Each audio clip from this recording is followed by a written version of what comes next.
Na sala de jantar da antiga fazenda, o clima era de tempestade. José, com as mãos calejadas apoiadas na mesa, encarou o filho com desdém. "Você nunca prestou", rosnou o pai. "Sempre foi fraco, sempre com a cabeça na lua. Essa terra merece um homem de verdade, não um sonhador." Miguel apertou os punhos, sentindo o sangue ferver. "Fraco? Eu que encarreguei isso nas costas enquanto o senhor elogiava as meninas e gastava dinheiro com bobagens", retrucou ele, a voz embargada de raiva. "Sempre me desprezou, mas a verdade é que nunca soube administrar nada. Se eu sair daqui, essa fazenda afunda. Sem mim, tudo vai fracassar." José se levantou, batendo na mesa. "Então sai, some da minha frente, não tenho filho covarde." As palavras cortaram mais do que qualquer chicote. Miguel respirou fundo, olhou pela última vez a casa em que crescera e, sem dizer mais nada, virou as costas. Os passos ecoaram pelo corredor até a porta, seguidos pelo som da chuva lá fora. Ele saiu sem olhar para trás, levando consigo feridas que, anos mais tarde, o destino o obrigaria a enfrentar. Mas esse confronto explosivo é apenas o começo. O que acontece quando Miguel retorna, anos depois, para salvar a fazenda e enfrentar seus próprios fantasmas? Descubra os segredos e mistérios desta história com um final emocionante. Miguel nasceu em uma fazenda no interior de um país tropical. Seu pai, José, era um homem de temperamento duro, dono de hectares de terra fértil e criador de gado. Maria, a mãe, era uma mulher afetuosa que tentava suavizar os rigores do marido. Miguel tinha duas irmãs, Clara e Sofia. Desde cedo, José demonstrou preferência por elas. As meninas recebiam os melhores presentes, elogios constantes e atenção em cada gesto. Miguel, por outro lado, era corrigido com dureza e raramente recebia palavras de incentivo. As tardes de domingo eram marcadas por cenas que se repetiam. Clara e Sofia aprendiam piano na sala principal, enquanto Miguel era enviado à estrebaria para cuidar dos animais. Quando ele aparecia na cozinha, sujo de terra, na esperança de contar algo de seu dia ao pai, José respondia com indiferença: "Homem tem que trabalhar. Conversa é para as mulheres." Miguel esforçava-se para agradar. Trazia boas notas da escola, ajudava nos serviços pesados, tentava iniciar conversas sobre seus sonhos. Mas o pai parecia cego aos seus feitos. Quando Clara ganhou um prêmio na feira de ciências, José organizou um banquete. Quando Miguel ganhou um concurso regional de matemática, ouviu apenas um murmúrio: "É o mínimo que se espera." A dor silenciosa transformava-se em mágoa. Em certa manhã de primavera, Miguel retornou da escola trazendo um desenho colorido do rio que atravessava as terras. Orgulhoso, mostrou à mãe, que elogiou a criatividade. Animado, correu até o pai, que selava um cavalo. José mal ergueu os olhos. "Isso não enche o barriga", resmungou, guardando as rédeas. Miguel engoliu o choro e, com o papel nas mãos, foi até a margem do rio retratado.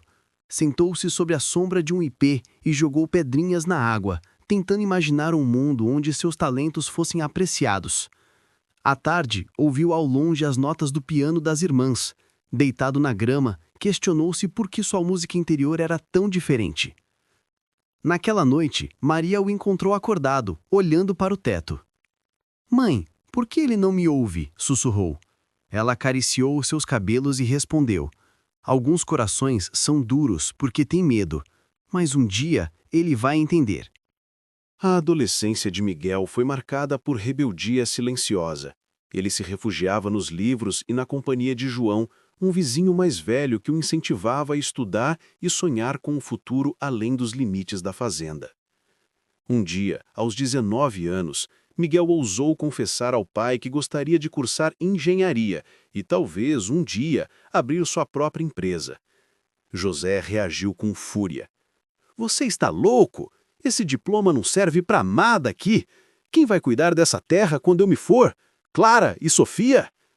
Miguel respirou fundo e respondeu: Pai, eu sempre cuidei, mas quero construir algo meu, longe dessa fazenda, que nunca me reconheceu. A discussão foi rápida e dolorosa. Palavras foram arremessadas como flechas. José, movido pelo orgulho, bradou: Se você sair por aquela porta, nunca mais volte. Você não é mais meu filho. As irmãs assistiram atônitas. Maria chorou, implorando por calma, mas José estava irredutível. Miguel, com o coração em pedaços, pegou a mochila e deixou a fazenda sob o olhar frio do pai. O eco daquele ultimato ressoaria por anos. No caminho até a porteira, Miguel cruzou com João, o vizinho que lhe inspirava sonhos. Não faça isso na pressa, rapaz, aconselhou João. Pais erram, ele vai se arrepender. Miguel, com os olhos marejados, respondeu: Não posso viver onde sou um intruso. Quando passou pelo portão, respirou fundo e olhou para trás. Viu Maria abraçada às filhas, chorando. José permanecia imóvel na varanda, o rosto como pedra. Miguel caminhou estrada fora, prometendo a si mesmo nunca mais voltar. Durante a viagem até a cidade, escreveu em um caderno seu primeiro desabafo. Relatou a dor de não ser amado, o medo do futuro e a determinação de provar seu valor.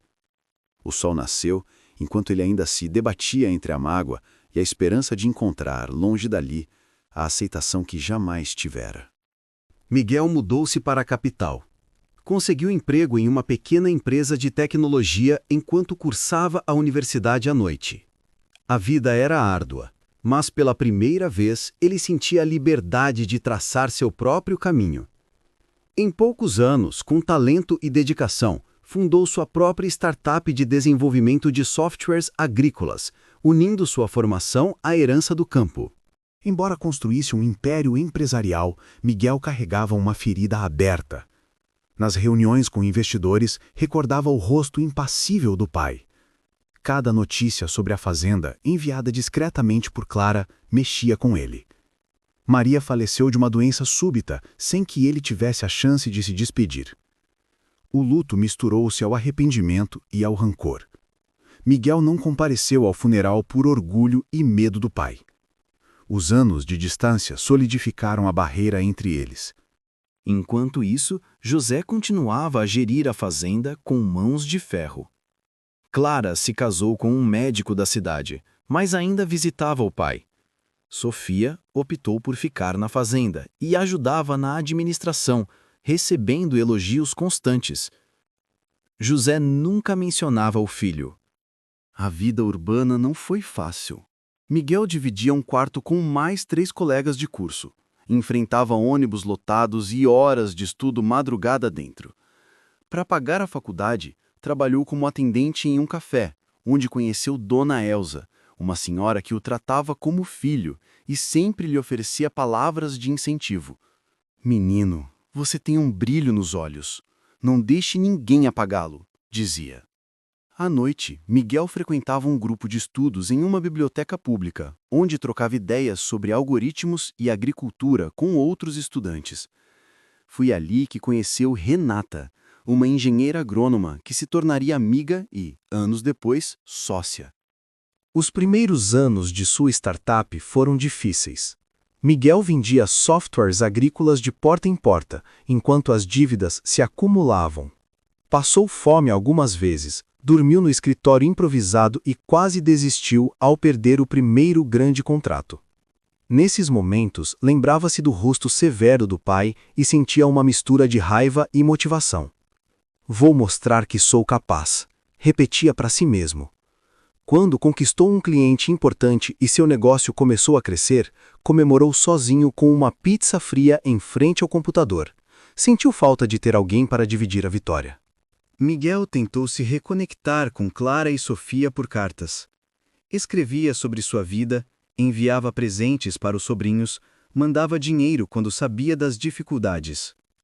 Clara respondia com delicadeza, contando notícias da fazenda, mas omitindo a hostilidade do pai. Sofia escrevia menos, sempre referindo-se ao irmão com carinho.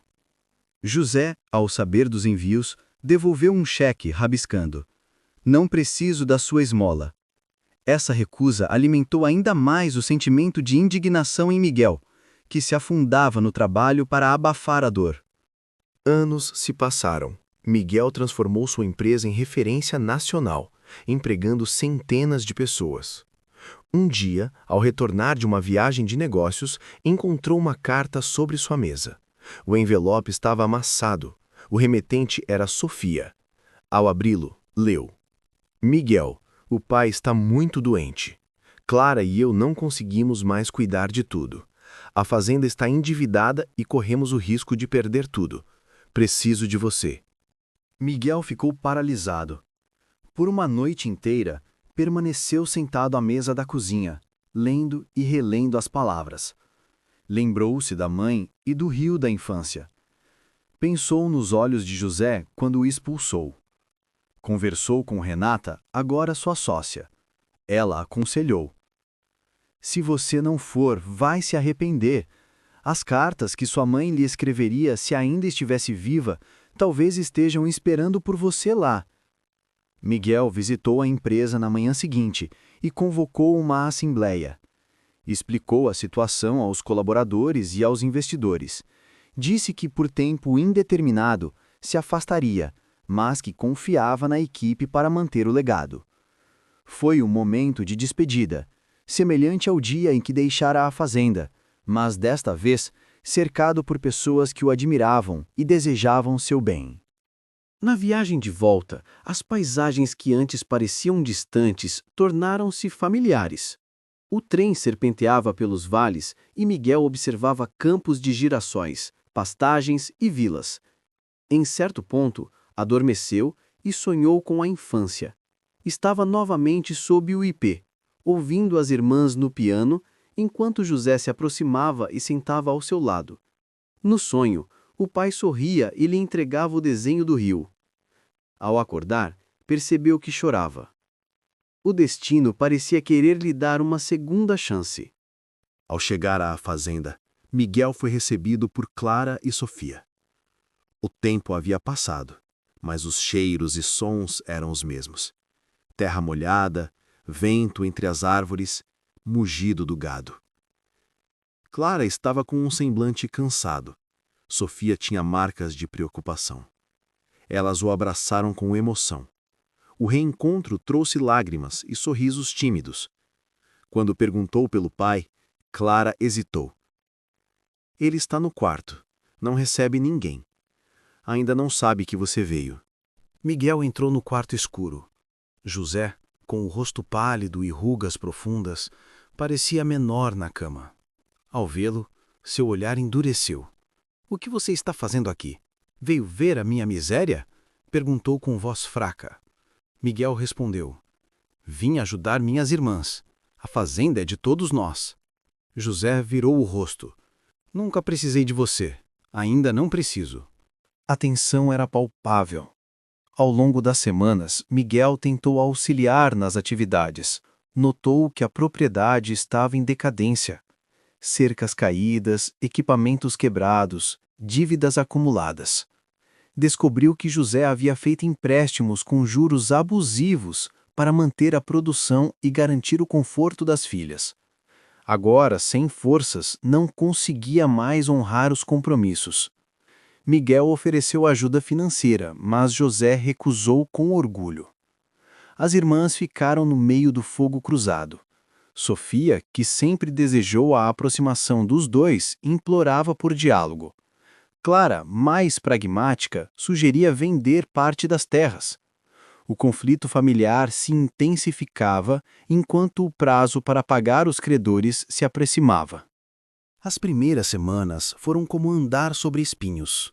Miguel acordava cedo, tomava café com as irmãs em silêncio e depois percorria a fazenda avaliando máquinas enferrujadas, galpões vazios e pastos queimados pelo sol. José fingia não reparar. Às vezes, deixava bilhetes com tarefas humilhantes. Consertar a cerca do chiqueiro, lavar o curral. Miguel as cumpria sem reclamar, como quem paga uma penitência, enquanto os peões olhavam com curiosidade. À noite, Clara cozinhava e tentava criar conversas neutras sobre receitas e histórias de infância para aliviar o clima pesado. Sofia insistia para que o pai se sentasse à mesa com o filho, mas José sempre comia em seu quarto. Um dia, Miguel encontrou no antigo quarto de infância um cachimbo que José usava para fumar à noite, ouvindo rádio. Pegou o objeto e levou até a varanda, onde o pai respirava o ar da tarde. "Lembra quando eu tentava sentar ao seu lado e você me mandava ir dormir?" perguntou. José não respondeu, mas aceitou o cachimbo e, pela primeira vez, deixou Miguel sentar no banco ao seu lado. Ficaram em silêncio, olhando o pôr do sol tingir o céu de laranja. Foi um pequeno avanço em meio a um mar de mágoas. Além das dívidas, a fazenda enfrentava pragas nas plantações e uma seca prolongada que reduzia a produção. Vizinhos e antigos parceiros negavam-se a oferecer crédito, temendo que José não pagasse. Para piorar, um empresário oportunista, Luiz, planejava comprar a fazenda por um preço irrisório para transformá-la em um complexo turístico. Miguel identificou fraudes nos contratos de empréstimo e suspeitou de sabotagem nas plantações. Ele decidiu investigar. Descobriu que um dos capatazes, contratado por Luiz, estava destruindo plantações e desviando insumos. Ao confrontá-lo, Miguel sofreu uma emboscada e escapou por pouco de um acidente proposital em um celeiro. Sofia ficou apavorada. Clara sugeriu chamar a polícia. José, porém, se mantinha em silêncio, como se estivesse resignado à própria ruína. Paralelamente, Miguel teve que lidar com um pedido urgente da empresa que deixara na cidade. Um software crucial apresentava falhas e ameaçava um contrato milionário. Mesmo distante, ele orientou os empregados por chamadas de vídeo, dividindo-se entre salvar a empresa e proteger a fazenda. O estresse físico e emocional começava a deixá-lo exausto. Em uma madrugada, um incêndio se alastrou pelo celeiro. Desconfiado, Miguel percebeu pegadas que levavam à cerca. Ao correr para apagar as chamas, queimou as mãos e teve de ser levado ao posto de saúde. Sofia chorava, culpando-se por não ter vigiado. Clara, exausta, desabou. O bombeiro afirmou que o incêndio fora criminoso. Luiz tornara-se o principal suspeito. Mas a polícia local parecia relutante em agir, possivelmente por influência do empresário. Miguel lutava em duas frentes. Nos intervalos entre cuidar do gado e das plantações, atendia reuniões virtuais com a equipe da empresa. Em uma videoconferência, um programador chorou dizendo que não sabia resolver o bug. Miguel, suado e com cheiro de fumaça, respirou fundo e disse: "Se eu consigo enfrentar esse inferno aqui, você vai conseguir resolver esse problema aí. Não desista." O programador sorriu e prometeu redobrar esforços. Miguel percebeu que liderar uma empresa e salvar uma fazenda exigiam a mesma coragem. Em meio ao caos, Miguel encontrou um antigo diário de Maria escondido em um baú. Nas páginas amareladas, a mãe narrava sua tristeza ao ver o marido tratar o filho com frieza. Em uma entrada, ela revelava algo que Miguel desconhecia. José havia perdido um irmão na juventude por negligência do próprio pai, que sempre o humilhava. Esse trauma tornou José duro e injusto, reproduzindo o ciclo com Miguel. Miguel também descobriu cartas que José nunca enviou a ele. Em uma delas, datada de 5 anos após a expulsão, José escrevia: "Queria ter coragem de te pedir perdão, mas o orgulho me impede. Todos os dias observo a porta esperando que você volte. Não sei amar como deveria." As cartas nunca foram entregues, estavam guardadas, cobertas de poeira, evidenciando que o pai lutava contra seus próprios sentimentos. Chocado, Miguel confrontou José.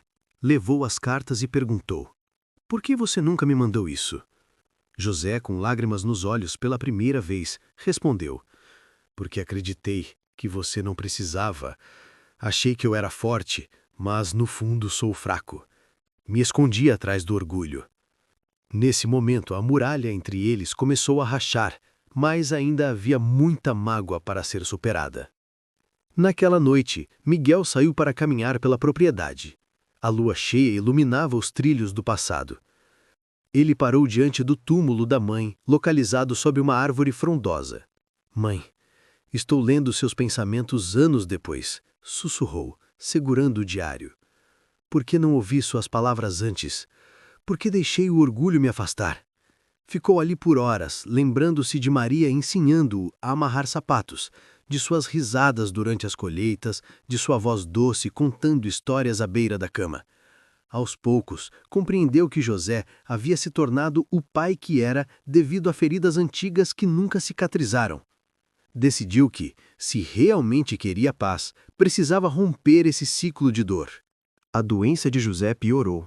Os médicos diagnosticaram uma enfermidade grave que exigia cuidados intensivos. Clara precisou dedicar-se integralmente ao pai, deixando de lado a vida na cidade.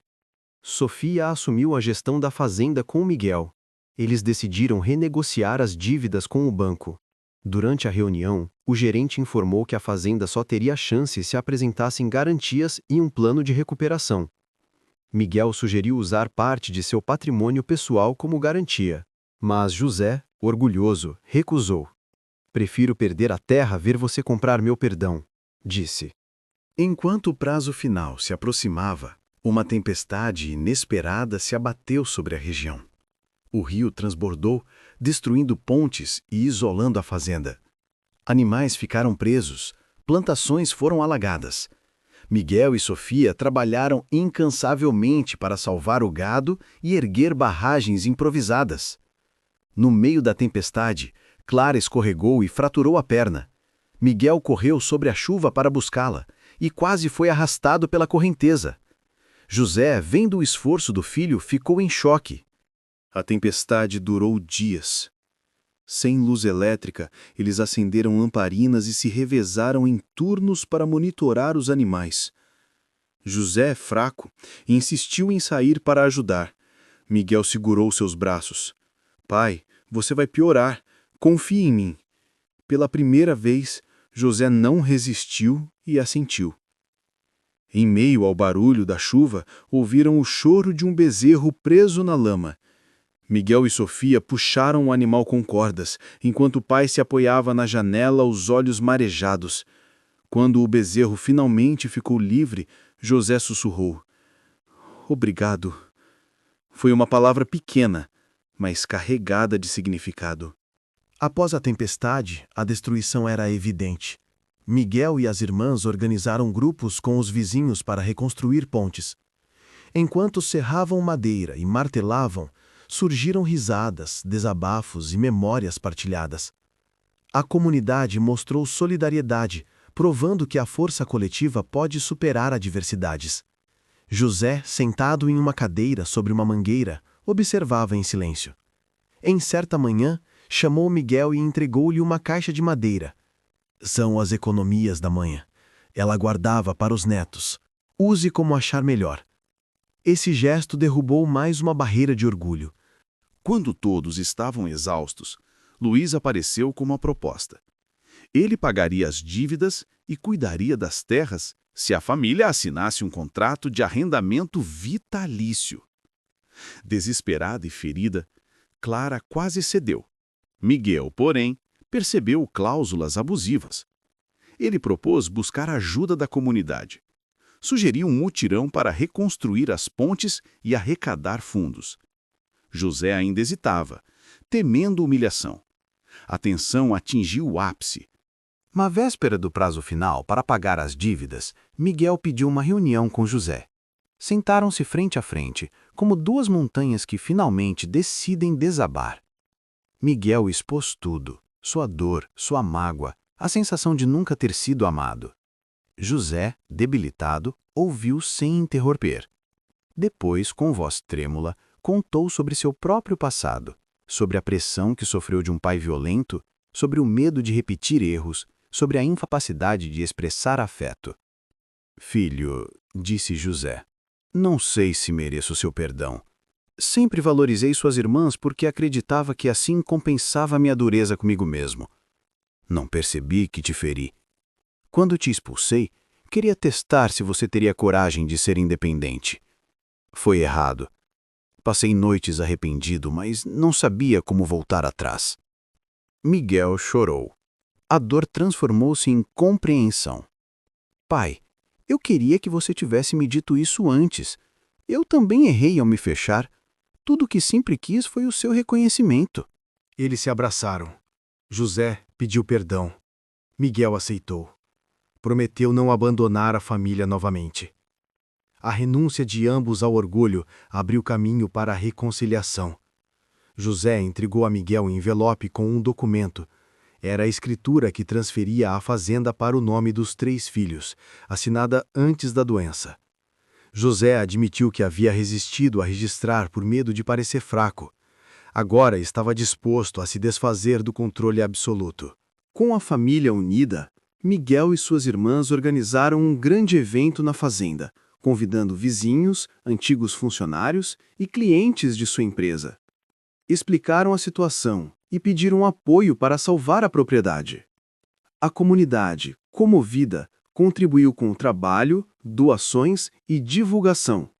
Miguel utilizou suas habilidades empresariais para criar um plano de recuperação, que incluía diversificação de culturas, turismo rural e tecnologias sustentáveis. Sofia cuidaria da produção agrícola.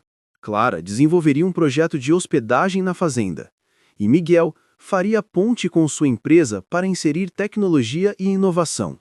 O banco renegociou a dívida mediante o novo plano. Luiz, frustrado com a resistência da família, tentou sabotar o evento, mas foi detido pelos próprios vizinhos e enfrentou acusações de fraude.